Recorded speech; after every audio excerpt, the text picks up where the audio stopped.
là où la souffrance abonde.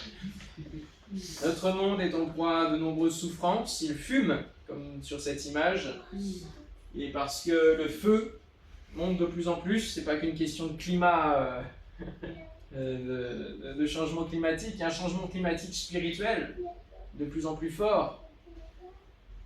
La terre finira dans le feu. Mais là où la souffrance abonde, il y a 3 petits points parce qu'il y a une suite, alléluia. Et on la verra la semaine prochaine seulement. Oh. On fait 2 prédications qui sont ensemble.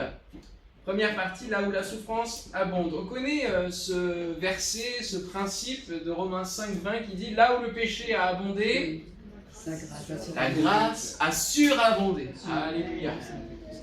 Ça, c'est une belle promesse qui nous encourage. Là où le péché a abondé, il est tellement dans ce monde, alors que Dieu aurait pu dire « Allez, on met un stop complet. » Un jour, il va dire « On met un stop. » Mais toujours par-dessus, la grâce de Dieu surabonde. Parce que c'est son amour qui parle. Et son amour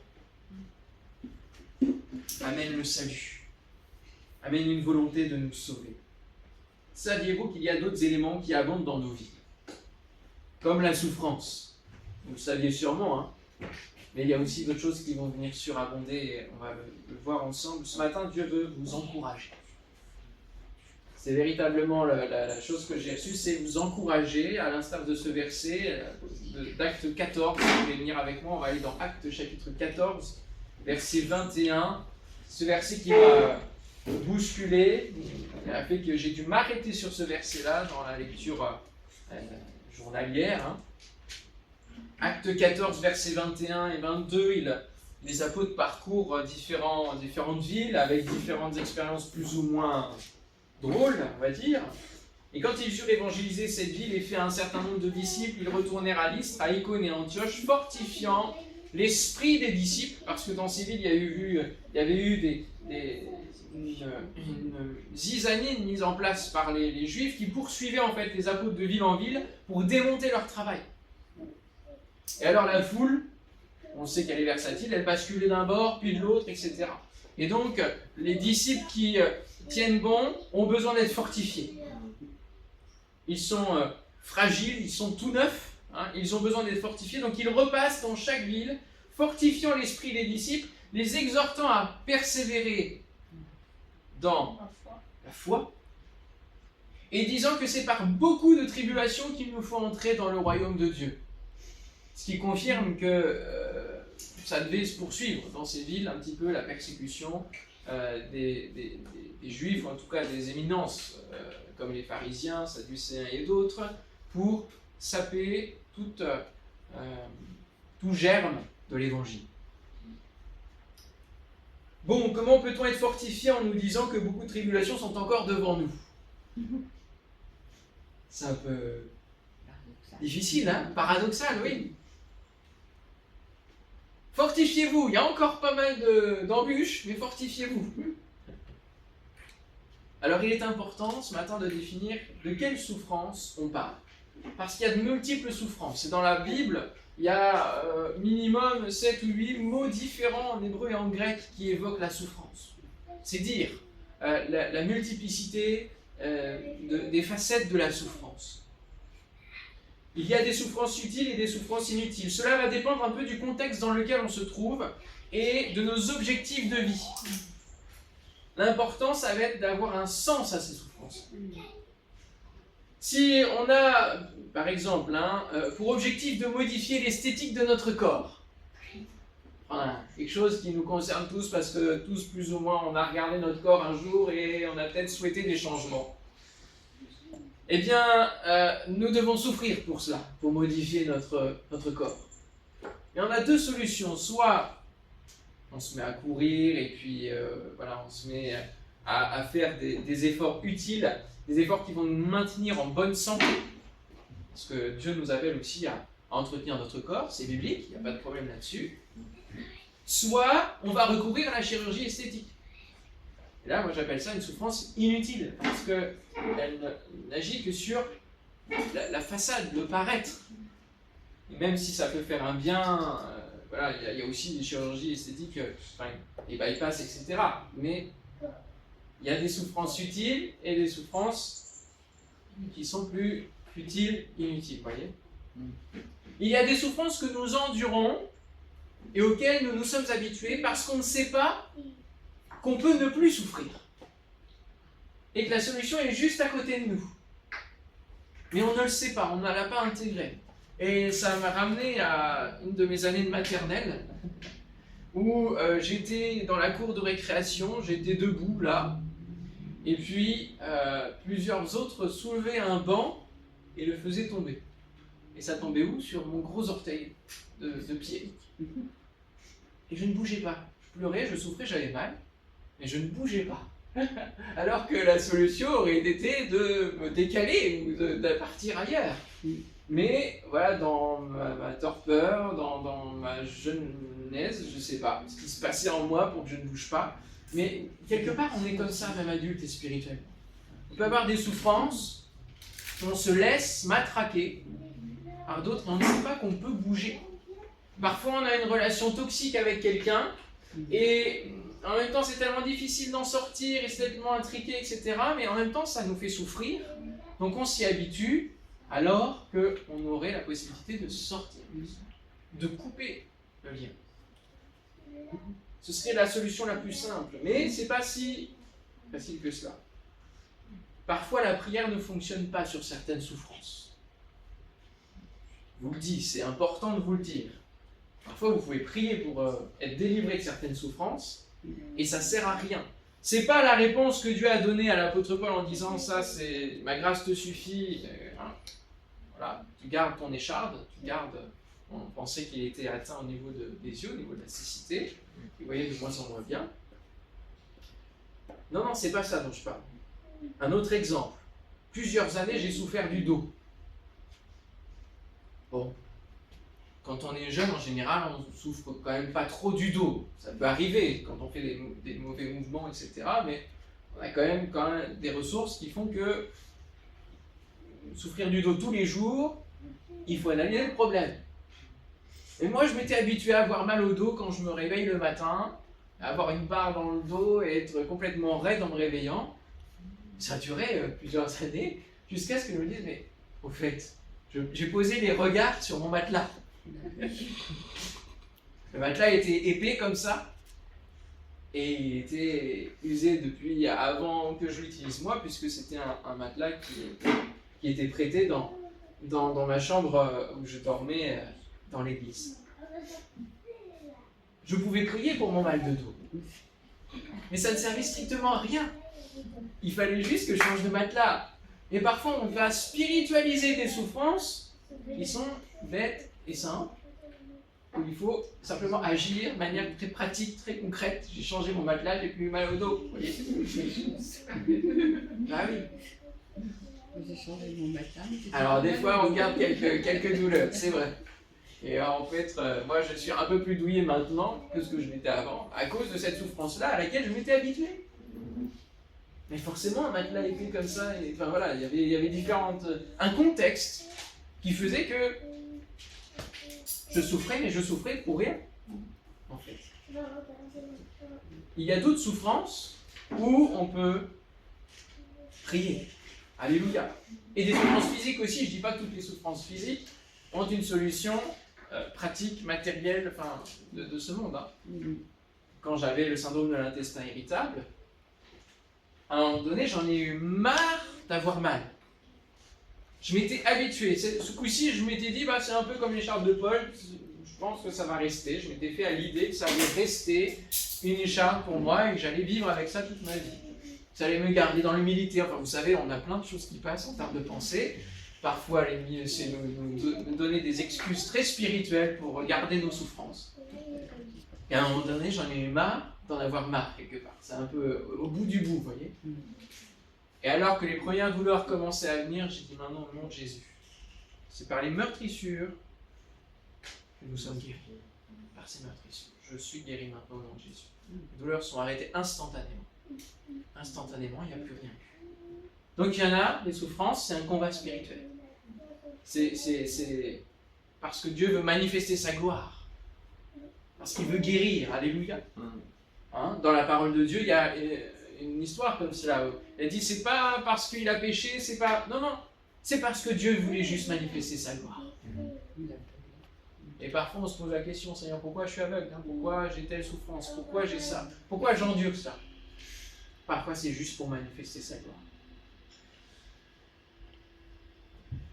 Il y a donc des souffrances que nous déclenchons nous-mêmes, des souffrances que nous développons, et il y a aussi des souffrances que nous subissons de l'extérieur, venant de l'extérieur. Et celles-là sont celles qui reviennent le plus dans la parole de Dieu, et dont l'apôtre Paul nous parle quand il évoque les tribulations. C'est par beaucoup de tribulations qu'il nous faut entrer dans le royaume de Dieu. Ça veut dire qu'il y a du combat. Pourquoi? Parce que, eh bien, devenir chrétien ne signifie pas plus aucune souffrance.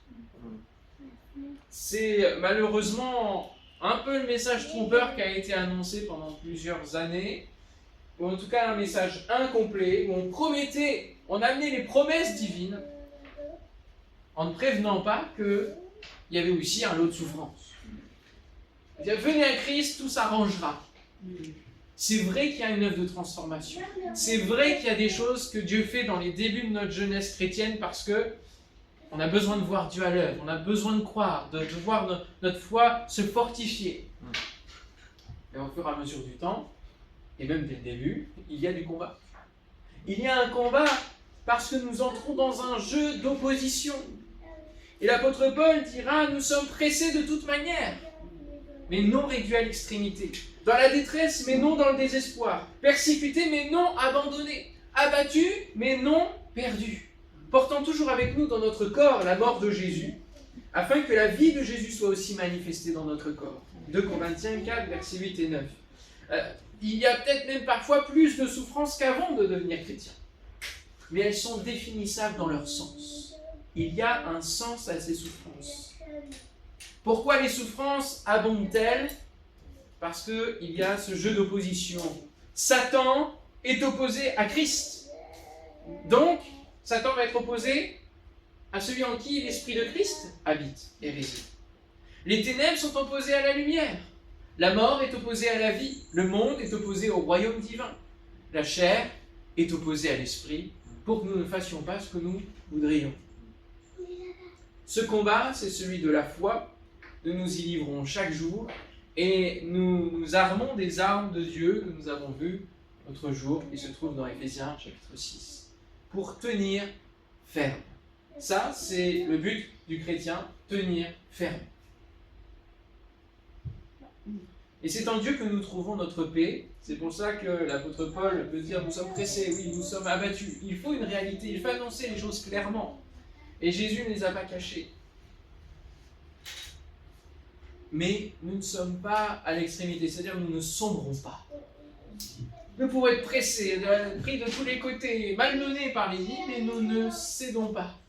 Nous ne capitulons pas. Déjà parce que Dieu ne permettra pas cela. Sa parole le dit. Il ne permettra pas que vous soyez tentés au-delà de vos forces, au-delà de ce que vous pouvez endurer. Mais aussi parce qu'il est là, présent avec nous. Il est là, présent avec nous. C'est en Dieu que nous trouvons notre paix, en nous positionnant dans cette opposition clairement pour Dieu. Nous ne sommes pas dans l'entre-deux. Il ne faut pas se positionner là. Il ne faut pas se positionner entre la chair et l'esprit, parce qu'on flotte entre le chrétien charnel et le chrétien spirituel. Non, il faut prendre une décision et se dire, je me tourne vers Dieu. Je me tourne vers l'esprit. Je me tourne clairement dans une direction. Et alors là, je ne suis plus ballotté. Et je peux être pressé, je peux être malmené, on peut me pousser. Mais si on pousse, c'est-à-dire je vais vers Jésus. Alléluia. Je vais vers l'avant. Efforcez-vous d'entrer par la porte étroite. Il y a, par rapport aux souffrances, une souffrance qui est logique. Parce que nous sommes dans ce combat, et ce combat, on l'a vu quand on a parlé un petit peu de la course dans laquelle nous étions. On a vu cette racine grecque de agonizomai, le fait d'être dans la course, d'être dans l'arène. efforcez-vous. Combattez ce bon combat pour entrer par la porte étroite. Voilà le sens de nos souffrances, et l'objectif de nos souffrances, c'est d'entrer par la porte étroite. Car je vous le dis, beaucoup chercheront à entrer et ne le pourront pas. Pourquoi ? Parce qu'ils ne voudront pas les souffrances. Parce qu'ils ne voudront pas abandonner certaines choses. Et abandonner certaines choses, c'est souffrir. Il y a beaucoup de sujets de philosophie qui parlent peut-être, qui posent la question, telle action, est-ce souffrir ? Ça fait bien réfléchir et la parole de Dieu nous répond quant à la souffrance et à son sens. Efforcez-vous. Et l'apôtre Paul répondra quelque part à ce que dit Jésus en disant, c'est à quoi je travaille, en combattant, agonisomai, avec sa force, qui agit puissamment en moi. Alléluia. Et il dira ensuite dans un autre texte, tous ceux qui combattent, comme moi quelque part, s'imposent toute espèce d'abstinence. Et ils le font pour obtenir une couronne corruptible. Mais nous, faisons-le pour une couronne incorruptible. 1 Corinthiens 9, 25. Je le disais, il y a des souffrances dans ce monde. Il y en a qui combattent, qui s'efforcent par plein d'œuvres pour rentrer dans le ciel. Mais ils n'ont pas compris que c'était pas un combat par leur propre force. C'est un combat par la force de Christ. Nous nous appuyons sur le fait que Jésus a combattu pour nous. Que c'est lui qui est venu ouvrir ce chemin. Et créer un chemin, ça demande des efforts, ça demande des souffrances. Et Jésus a souffert à la fois pour ouvrir ce chemin. Couronne corruptible, il y en a qui vont courir pendant les JO, qui vont gagner des médailles pendant les JO. C'est une couronne corruptible. Et c'est une couronne qu'ils ne pourront pas emporter dans l'au-delà. Ou alors une couronne incorruptible. Puis regardez, il y a Pogacar et d'autres qui sont vainqueurs tout le temps. Et puis à un moment donné, on entend parler que il y avait une corruption aussi pour gagner la couronne corruptible. Je parle de ceux d'avant, du dopage. Ça c'est un exemple. Mais on se rend compte que ceux que l'on met sur les piédestals, qui montent et qui gagnent les couronnes corruptibles, bien souvent, ont combattu, certes, mais il y a aussi une corruption à la base, quelque part. Jésus ne nous a pas caché la vérité. Je vous ai dit ces choses afin que vous ayez la paix en moi. Vous aurez des tribulations dans le monde, mais prenez courage. J'ai vaincu le monde. Alléluia. J'ai vaincu le monde. Jean 16, 33. Nous avons donc des clés pour mieux gérer les souffrances qui abondent dans notre vie. La paix de Christ, sa présence, au travers du Saint-Esprit, qui est notre force. Va avec la force que tu as. Lorsque l'ange de l'Éternel dit ça à Gédéon, quand on regarde dans l'original hébreu, il lui dit va avec la force que tu as devant toi, en fait.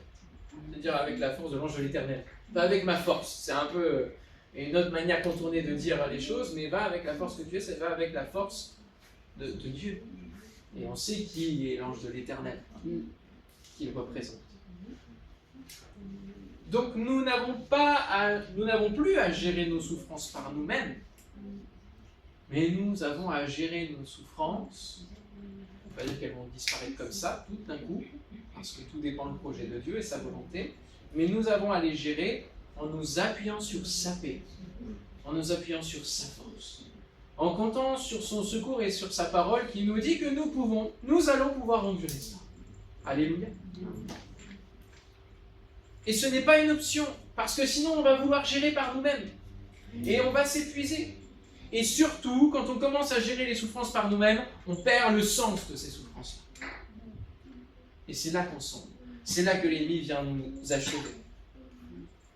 Toutes les souffrances de notre vie chrétienne nous ramènent à Christ et à ses propres souffrances. L'épître de Pierre, je vous invite à la relire, si vous avez le temps pendant ces temps d'été. L'épître de Pierre est à lire par rapport au sujet de la souffrance. Plusieurs fois, Pierre notamment, il évoque cette souffrance, la présente comme tout à fait normale si nous marchons avec Dieu. Et il va même plus loin. Il lui dit, mais si vous supportez la souffrance lorsque vous faites ce qui est bien, c'est-à-dire vous faites ce qui est bien et en retour vous avez la persécution, l'insulte, enfin, pas facile à digérer. Si vous supportez cela, eh bien c'est une grâce devant Dieu. Pourquoi ? Parce que c'est là aussi que ceux qui nous entourent et ceux qui nous persécutent vont voir qu'il y a quelque chose de plus fort que nous. On voit qu'il y a une solidité intérieure qui s'appelle Jésus. Alléluia. Et c'est à cela que vous avez été appelés. Il va encore plus loin, c'est un appel, finalement, à supporter les souffrances alors même que nous faisons le bien. Parce que Christ a aussi souffert pour vous, vous laissant un exemple afin que vous suiviez ses traces. Nous sommes appelés à être ses disciples.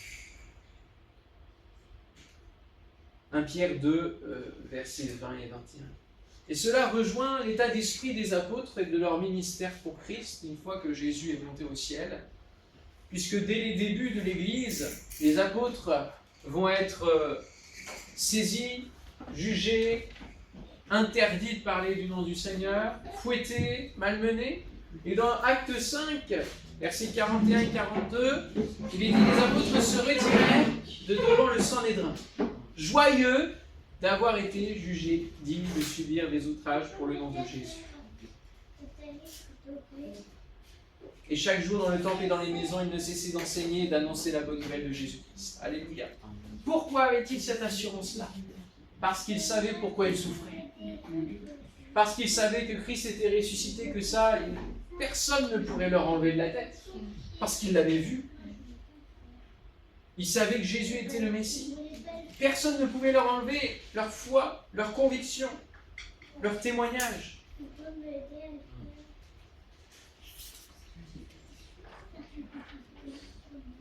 La souffrance, la persécution, l'interdiction, les garder focus sur leur mission, sur l'appel de Christ, à témoigner, à annoncer l'Évangile. Et bien souvent, on peut se préoccuper, lorsque nous sommes atteints nous-mêmes, peut-être par une épreuve, de se dire « Seigneur, délivre-moi pour que les autres voient que tu existes ». C'est une des prières possibles que nous faisons régulièrement.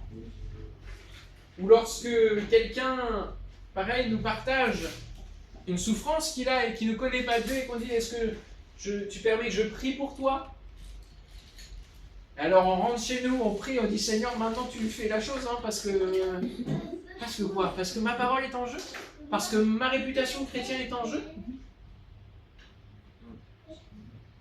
Certes, on aimerait que Dieu agisse dans l'instant et que soit. Alors, tu vois, mon Dieu, c'est le vrai Dieu. Mais en fait, on est un petit peu dans l'état d'esprit d'Élie, à qui Dieu n'a jamais dit d'aller tuer les 450 prophètes, de faire le défi, etc. Il a dit d'aller voir Akab parce que la pluie venait. Et entre deux, il s'est fait un délire. Et vous avez vu derrière, Élie, le grand prophète, était dans le désert en train de demander la mort. Ça, c'est plus la solidité spirituelle. Vous voyez ? Et donc, on a besoin de comprendre que nos souffrances, lorsque nous prions pour nos souffrances ou pour les souffrances de quelqu'un d'autre, c'est pas forcément pour qu'elles soient tout de suite prises. Non, parce que la souffrance, la persécution que nous pouvons traverser peut servir de témoignage aussi. Même si c'est pas facile, elle peut servir de témoignage. Vous avez déjà entendu le témoignage de ma mère qui a traversé le cancer. Ça sert de témoignage de voir une femme traverser cette épreuve, la chimio, l'opération, les souffrances liées à un cancer, les examens à répétition, tous les produits chimiques qui ne sont pas forcément les meilleurs pour nous, et de voir comment elle traverse là. La comparaison, elle ne se fait pas entre celle qui guérit et celle qui ne guérit pas. La comparaison, elle se fait entre celle qui traverse en ayant une confiance assurée, une paix en Dieu, parce qu'elle a reçu une parole un matin qui l'a préparée à cette épreuve-là. Cette maladie n'est pas à la mort. Et la personne qui ne connaît pas Dieu et qui va être au fond du trou, qui va sombrer parce que Parce que c'est dur. Et parce qu'elle n'a aucun ancrage nulle part. Alors peut-être qu'elle va se battre. Elle va se battre contre la maladie. Mais avec ses propres forces. Peut-être qu'elle va guérir de cette maladie. Et elles vont dire, waouh, tu as combattu avec tes propres forces, c'est vrai. Mais nos souffrances, en tant que chrétiens, peuvent être source de témoignage. Pour montrer celui qui tient en Dieu. Et que je survive aux souffrances ou que je n'y survive pas, j'ai la paix quand même. Ça, c'est quand même quelque chose.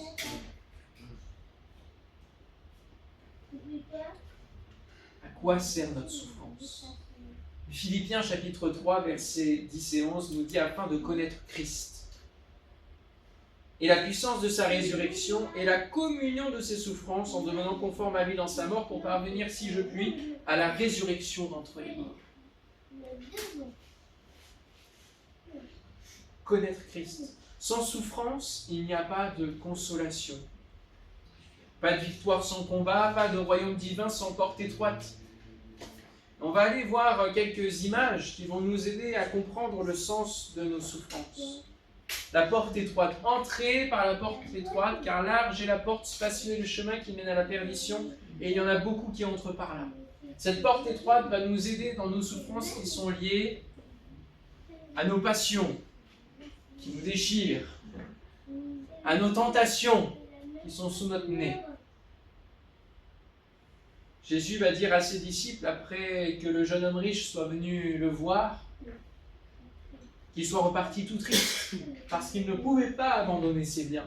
Il ne pouvait pas tout laisser et puis les donner aux pauvres et suivre Christ. Il ne pouvait pas. C'était trop souffrir pour lui. Il va dire à ses disciples, dans Matthieu chapitre 19, Jésus dit à ses disciples, je vous le dis en vérité, un riche entrera difficilement dans le royaume des cieux.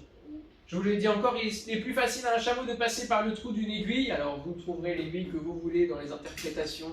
Ça peut être l'aiguille donc pour recoudre, ça peut être l'aiguille d'une montagne, enfin comme vous voulez, peu importe. C'est toujours difficile pour un chameau de toute manière d'y entrer.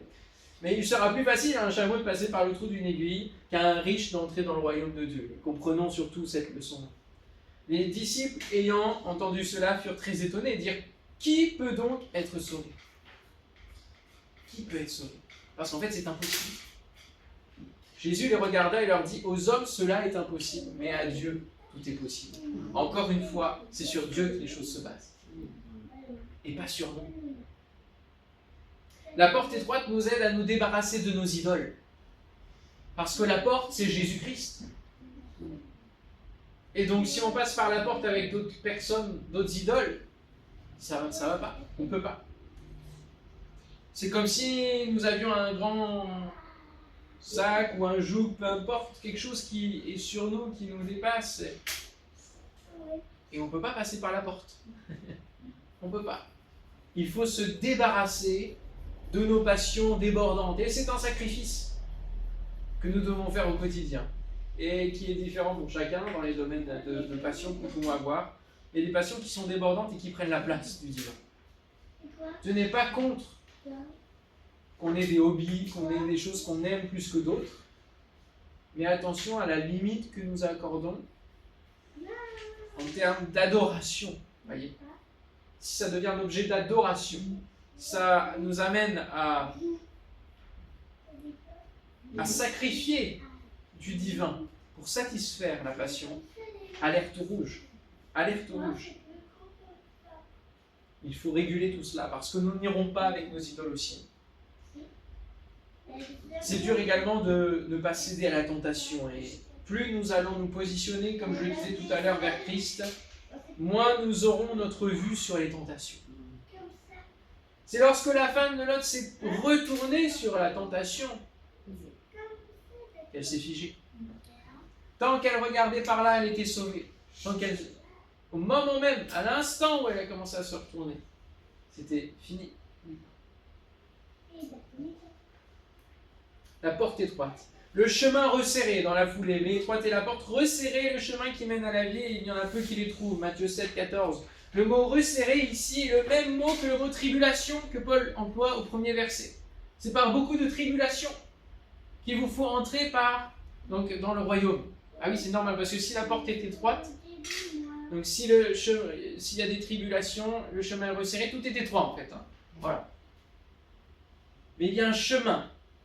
C'est pas juste je vais arriver devant la porte et puis je vais me débarrasser.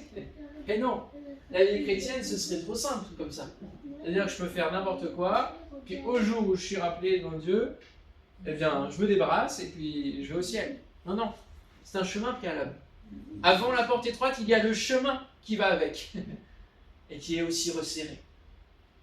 Il y a bien des souffrances lorsque nous marchons longtemps sur un chemin étroit.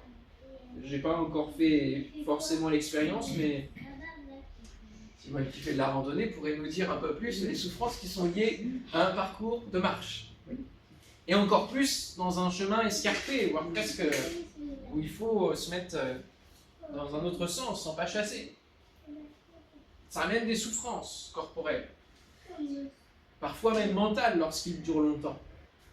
Et lorsque nous regardons le chemin parcouru par Jésus sur la terre, eh bien nous voyons aussi un chemin de souffrance.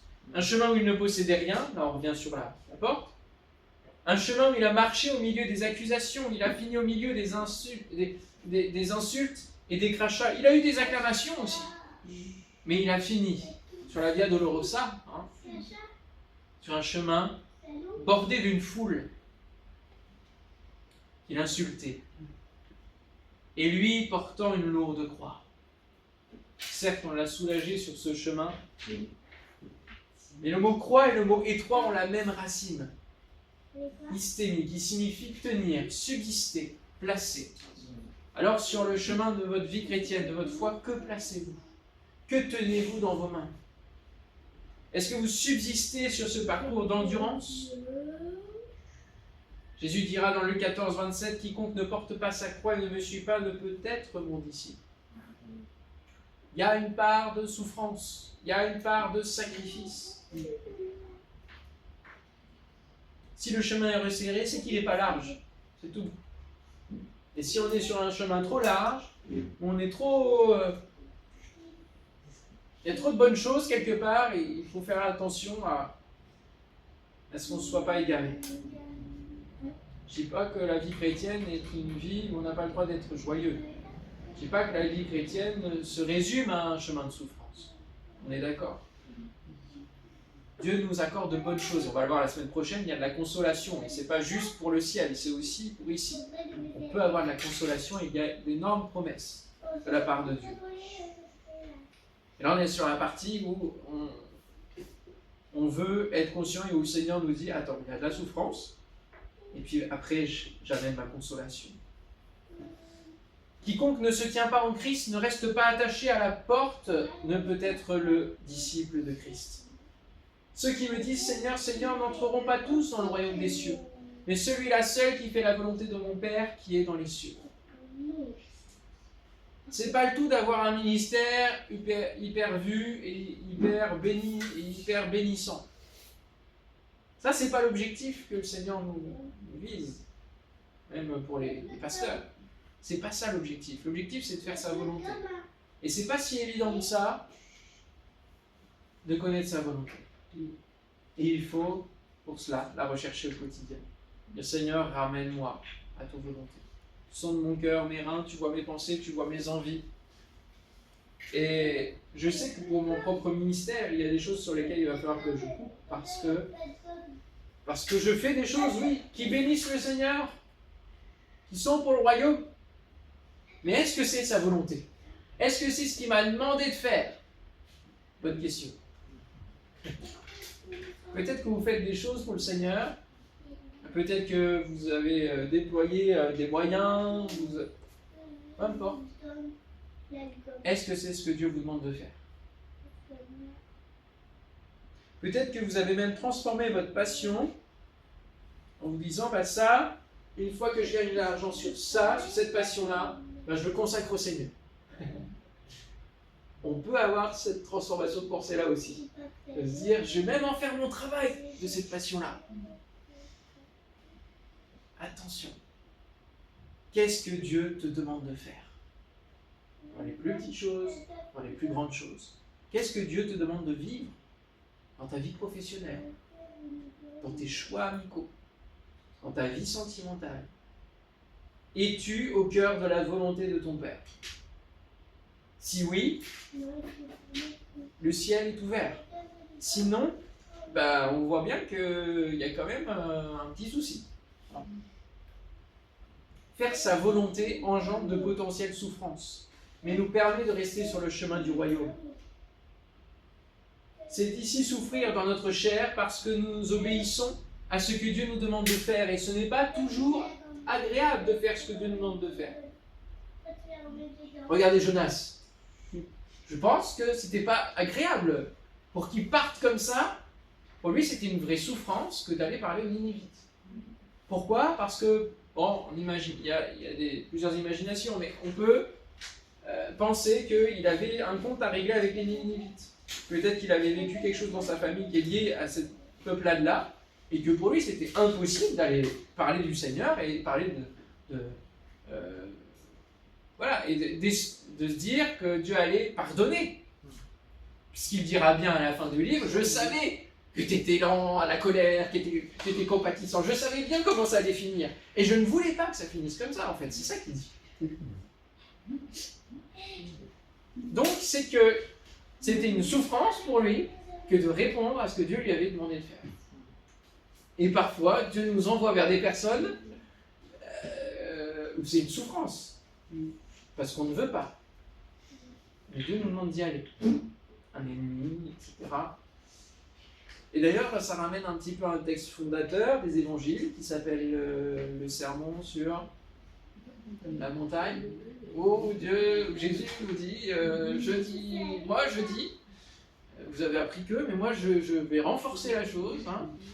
Aimez vos ennemis, bénissez ceux qui vous maudissent. Waouh! Et il commence les béatitudes, hein. Heureux serez-vous lorsqu'on vous outragera, persécutera, qu'on dira toutes sortes de mal de vous. Pourquoi? Parce qu'en fait, vous êtes sur la bonne voie. Parce que c'est ce que j'ai vécu aussi. En fait, la plus grande souffrance de Dieu, c'est le rejet. C'est le rejet.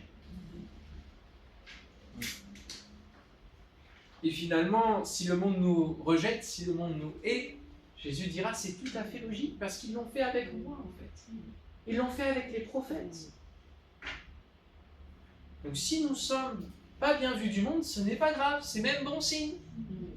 Et bien souvent, l'Église de Jésus-Christ veut être assez bien aux yeux du monde pour se dire, c'est comme ça qu'ils vont se convertir. Eh bien, pas forcément. Justement, au contraire, ça peut être des conversions de façade, ça peut être du spectacle, du matu vu. Donc il faut faire attention aussi à la manière dont l'Église annonce l'Évangile. Et surtout qu'elle ne mette pas le focus sur comment plaire au monde. Ça va? Faire la volonté de Dieu. Lorsque le Seigneur invite Ananias, il ne l'invite pas, il lui demande d'aller voir Saul de Tarse, le plus grand persécuteur de l'époque. Vous croyez que ça lui faisait plaisir? Je crois que c'était plutôt une souffrance, une crainte, et une peur, et des angoisses. Ça aussi, c'est des souffrances. Ça, en fait, la peur amène aussi de la souffrance. L'angoisse amène de la souffrance. Mais regardez l'issue. Saul, mon frère. Prière, les écailles tombent, et c'est l'envoi finalement d'un ministère puissant qui nous enseigne aujourd'hui. Donc, parfois, il faut savoir souffrir en obéissant au Seigneur, en faisant sa volonté, pour voir des miracles. Parfois, on prie, on dit « Seigneur, fais-moi voir ta gloire, Seigneur, que je vive plus de miracles. » Et tu préalises les souffrances qui vont avec, ou qui précèdent ces choses.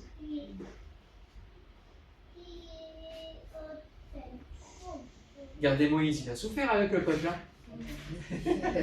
Il a vu la gloire de Dieu, c'est vrai, mais il a souffert avec le peuple. Il s'était prêt à le balancer au serpent venimeux, hein, quelque part, et à repartir en Égypte en disant, lui, il nous a trompés sur la marchandise.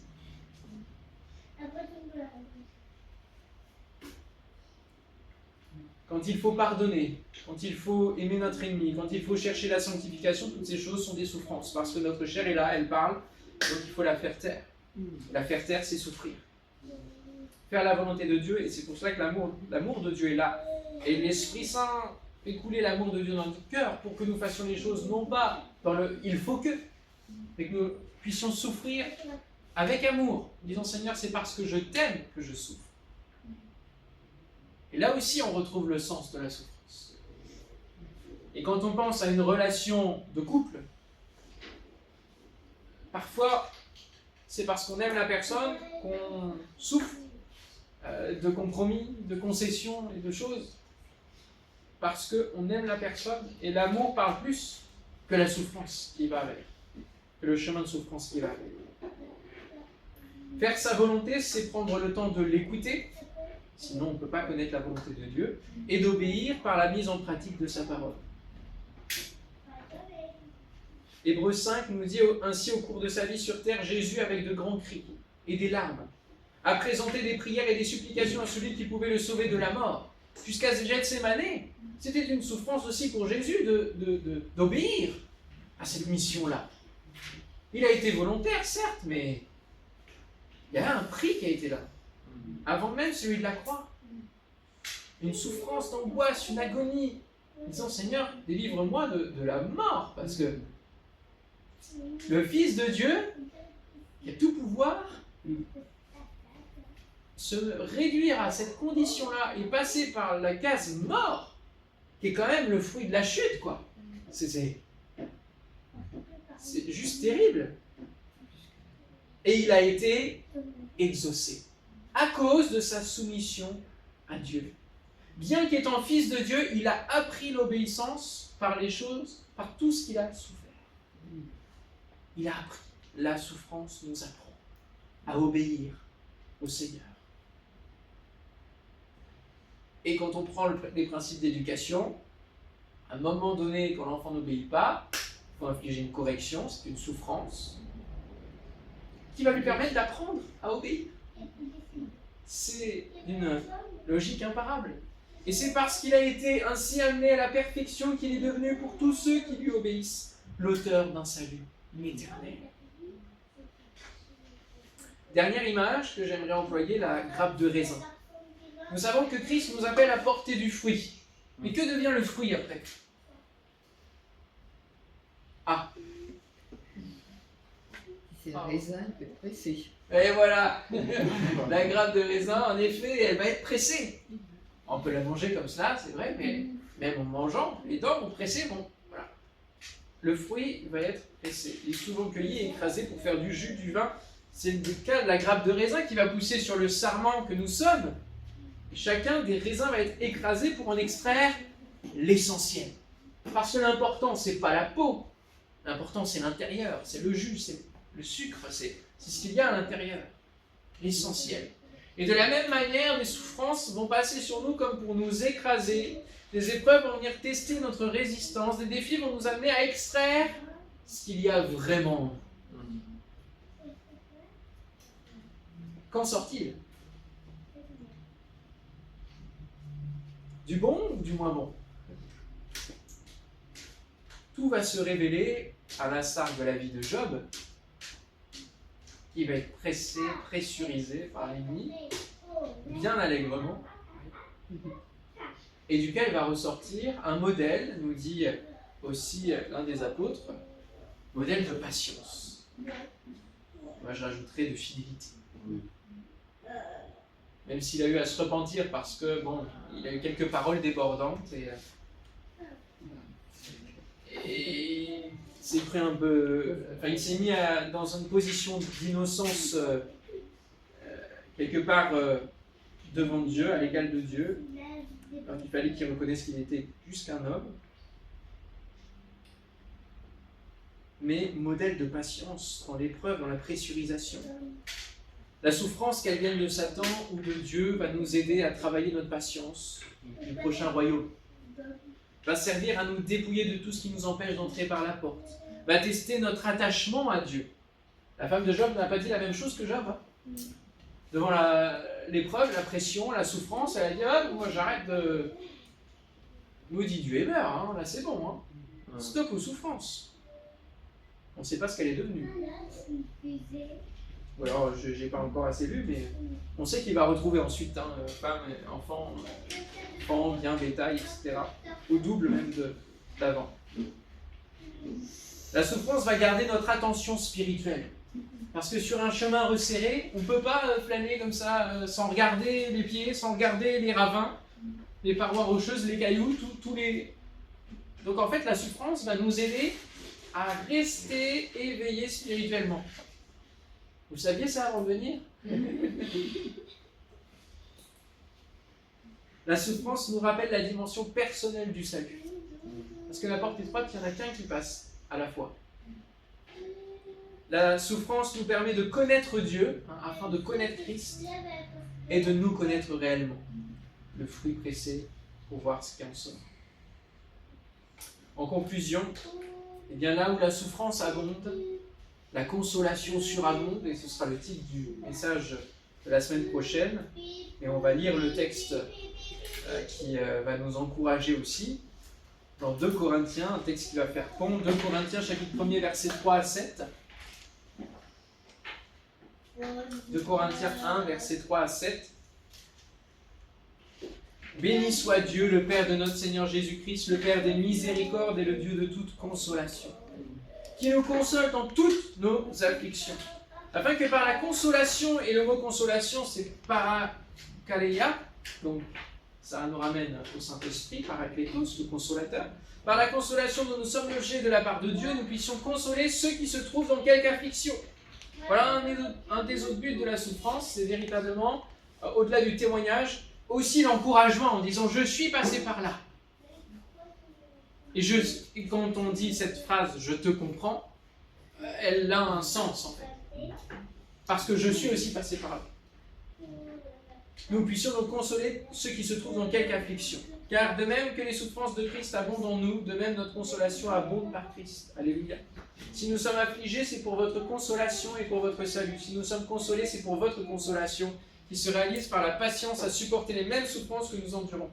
Et notre espérance à votre égard est ferme, parce que nous savons que si vous n'avez pas vos souffrances, vous avez aussi part à la consolation.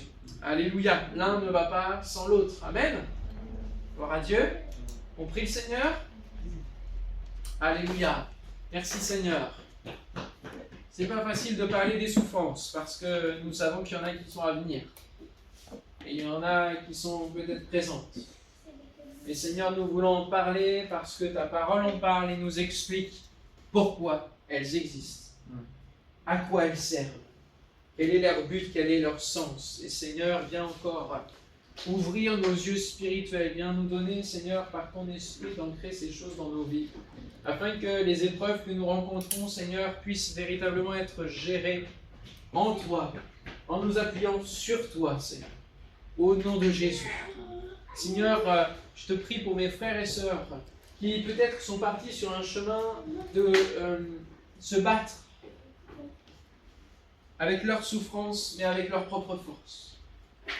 Et Seigneur, je te prie qu'ils puissent déposer ce matin leur souffrance en toi. Et que ta paix puisse maintenant inonder leur vie. Au nom de Jésus, qu'ils abandonnent toutes choses en toi. Seigneur, qu'ils s'appuient sur ta force. Qu'ils puissent retrouver ainsi la joie, même au cœur de la souffrance. J'ai soif de ta présence, j'y vaincrai de ma foi, dans ma faiblesse immense, que ferais-je sans toi? Chaque jour, à chaque heure, oh, j'ai besoin de toi. Viens Jésus et demeure auprès de moi.